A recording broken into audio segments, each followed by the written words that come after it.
Bem-vindos a mais um vídeo do canal MOPC Linguística. Nesse vídeo teremos uma introdução à linguística. Isso mesmo, uma apresentação sobre o que é, qual é a história, qual é o presente, quais são os temas abordados, quais são os assuntos mais importantes, os tópicos mais relevantes da ciência que estuda a linguagem humana. Primeiro vamos para um breve histórico da ciência linguística. Uma das primeiras tentativas de escrever um idioma de maneira completa ocorreu pelo linguista Panini, na Índia, por volta de 500 a.C. Na sua obra Ashtadhyayi, esse linguista indiano fez uma descrição bastante científica da língua sânscrita, na qual ele postulava a existência de formas teóricas que estavam na memória da pessoa e que eram progressivamente geradas, progressivamente recebiam camadas de complexidade até serem produzidas como uma linguagem final, um conceito que foi retomado no século XX com a linguística gerativa moderna. A linguística ocidental tem uma origem um pouco mais pobre. A abordagem grega, romana da linguagem geralmente estava mais focada na comunicação, na retórica, na filologia, na arte, na formação de um dialeto literário, de uma linguagem prescritivista, e não tanto na descrição da linguagem como ela realmente é, de um ponto de vista científico. Então o Ocidente até hoje, na verdade, tem uma dificuldade grande na sua cultura em conceber que a própria linguagem pode ser o foco do estudo científico. As pessoas ainda acham que a linguagem é um fruto da arbitrariedade humana, como se a linguagem fosse um produto da consciência humana, mais ou menos como a legislação, como o Código Penal, como qualquer regulamento, uma linguagem de computador.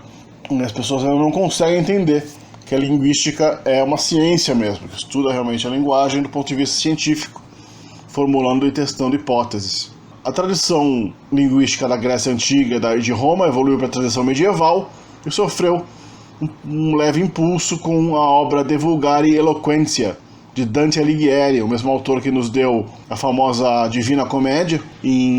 Por volta de 1305 ele escreveu um livro chamado Vulgari Eloquentia, onde ele fala dos falares encontrados pela Europa Ocidental, derivados do latim. Principalmente ele fala da língua toscana, que ele falava, que eventualmente se tornou a base do italiano literário moderno. Ele fala da língua sarda, das várias outras línguas populares da Itália, do provençal, que era uma grande língua literária, pelo menos para a literatura popularesca, para as poesias trovadorescas da época.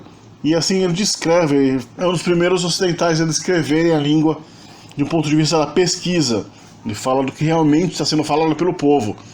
Ele não está lá para ensinar as pessoas como falar, ele está lá para discutir o que realmente está sendo falado, como a língua é realmente falada pelo povo, embora de uma maneira bastante até preconceituosa e desdenhosa da linguagem popular, mas pelo menos a gente tem uma descrição relativamente clara de certos falares italianos e europeus da época.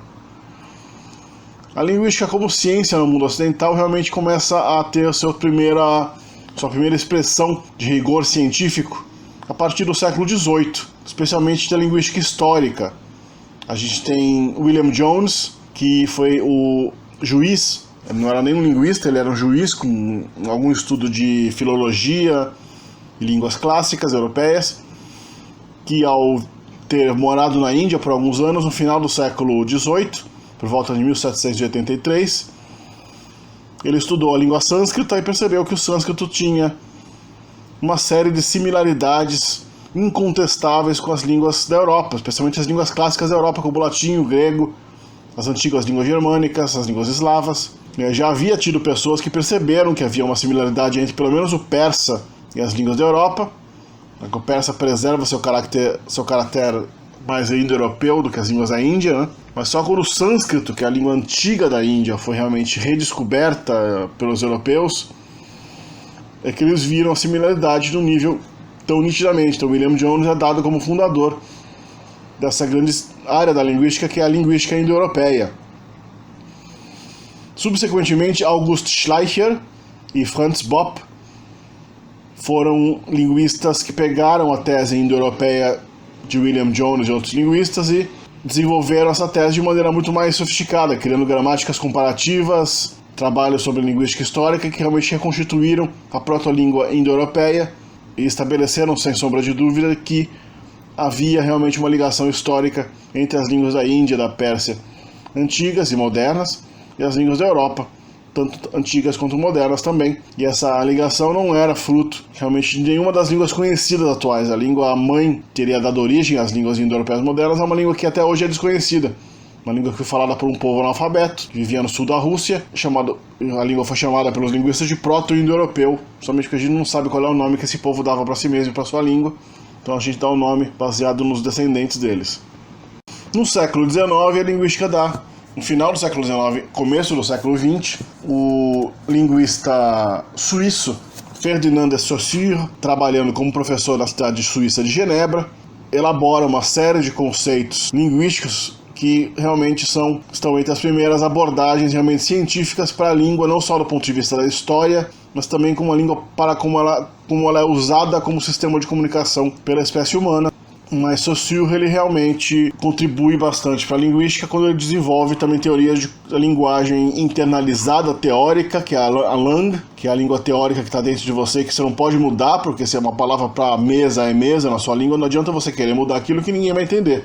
E a gramática da língua também está aí. Você pode até tentar mudar para você, mas ninguém vai entender, então você vai ser sempre forçado a fixar nessa linguagem que é estabelecida como uma base pela comunidade linguística onde você vive. E a parole, que é a linguagem realmente produzida pelo falante, que daí pode conter várias peculiaridades do falante específico, nomes próprios e um monte de outras coisas que não são realmente da linguagem comunal, da linguagem que está realmente internalizada pelo falante, baseada na linguagem da comunidade onde ele vive. No início do século XX, depois de Saussure, começa a haver também a gente tem também behavioristas, que principalmente desenvolvem teorias de que a linguagem é uma coisa meramente desenvolvida por um estímulo. A criança nasce sem nenhuma linguagem na cabeça, sem nenhuma estrutura especificamente voltada para a linguagem, ou nada do gênero. É meramente a exposição a uma língua, a partir da infância, que faz com que as crianças aprendam uma língua humana, uma língua materna.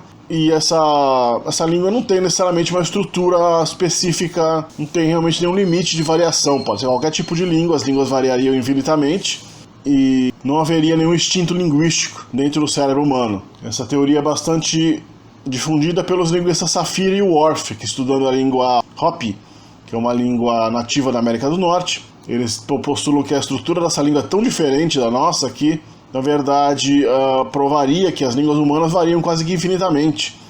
Então realmente não tem uma tipologia linguística humana universal, e cada etnia eventualmente desenvolve tipos linguísticos sem nenhum tipo de restrição biológica, cognitiva inerente ao ser humano. A partir dos anos 50, 60, a linguística de Noam Chomsky, que entre outras coisas é chamada eventualmente de linguística gerativa, vem a questionar esse paradigma Sapir-Whorfiano, porque Noam Chomsky, através do estudo especificamente da sua língua nativa, o inglês, Noam Chomsky não era um poliglota, não estudou várias línguas do mundo, mas a genialidade do Chomsky está justamente pegar meramente a língua nativa dele e ver que tinha vários fenômenos ali daquela língua que eram muito específicos da língua, que eram havia teorias que nunca tinham sido percebidas por nenhum linguista antes, e que esses alinhamentos que a gente vê dentro do próprio inglês ou dentro de qualquer outra língua, na verdade, subsequentemente, outras línguas foram estudadas à luz do mesmo raciocínio, que esses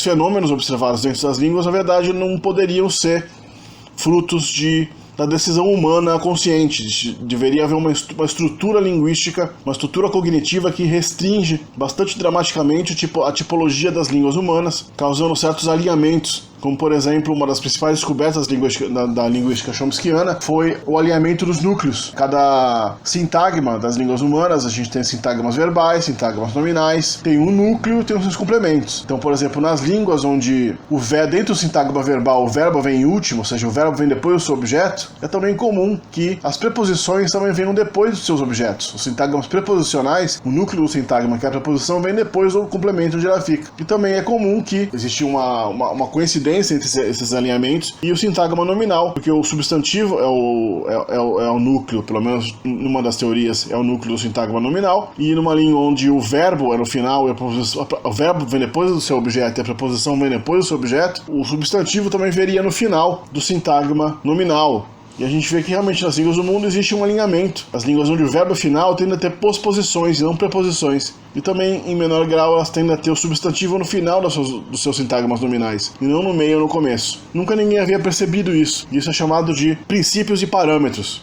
Então haveria uma natureza humana linguística pré-programada dentro da gente, uma estrutura cognitiva linguística específica que evoluiu na espécie humana e, consequentemente, existe uma natureza humana. Nossa cognição é fruto de uma natureza, ao contrário do que muitos behavioristas, psicólogos behavioristas, antropólogos behavioristas e marxistas postulavam na época e continuam postulando exatamente até hoje, que não haveria uma natureza humana, nós nasceríamos em branco e tudo que nós somos seria derivado de uma cultura, tudo seria derivado de cultura que poderia variar arbitrariamente, ninguém seria predisposto a nada, a não ser talvez alguns instintos muito básicos de alimentação, de evacuação, de instinto sexual e tudo mais, respiração, mas fora isso tudo seria culturalmente programado. O Chomsky ele começa uma grande inversão dessa tendência de achar que a natureza humana é infinitamente flexível e ele passa a pesquisar essa parte da natureza, pelo menos na parte linguística, até onde as nossas línguas estão condicionadas a uma natureza cognitiva, uma estrutura cognitiva linguística